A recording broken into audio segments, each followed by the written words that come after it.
Hello guys मुझे आपण मान प्रिय दर्शक मु आम स्कूल रे भाषण देवा जाऊँ चलतु आम स्टार्ट करवा चलतु भाषण हेबा कर जेबे आशा उच्च हेबा जेबे कर आशा उच्च कर आग निज मातृभाषा। शुणतु नमस्कार मु होछि आपण मानकर गेल्हिरु गेल्ही गुड गर्ल अमृता। आज फेब्रुआरी 21 तारिख दिन मातृभाषा दिवस उपलक्षे मैं किसी भाषण कर शुणा।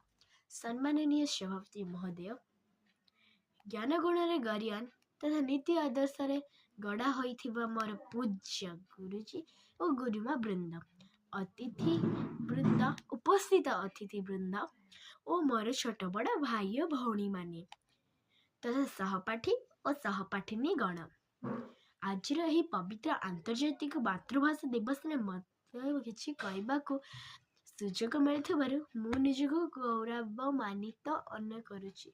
जड़े शिशु है जन्म हेबा पारे निज माँ मुहरु जो भाषा शिखिता है ताकू तार मातृभाषा कह जाय था। मातृभाषा केवल भाव विनिमय माध्यम नुहे, मातृभाषा एक संस्कृति, स्वाभिमान और परिचय। भक्त कवि मधुसूदन दास कहते जे मातृभूमि मातृभाषा ममता जा हृदय जन्मी नहीं ताकू जदि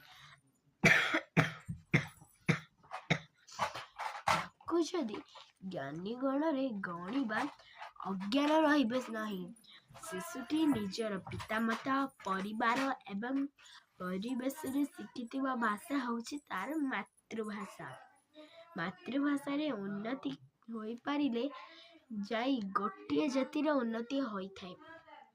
एही दिवसटी पालन करबा पछरे बड़ बलिदान इतिहास रही यार, तुम जानी न।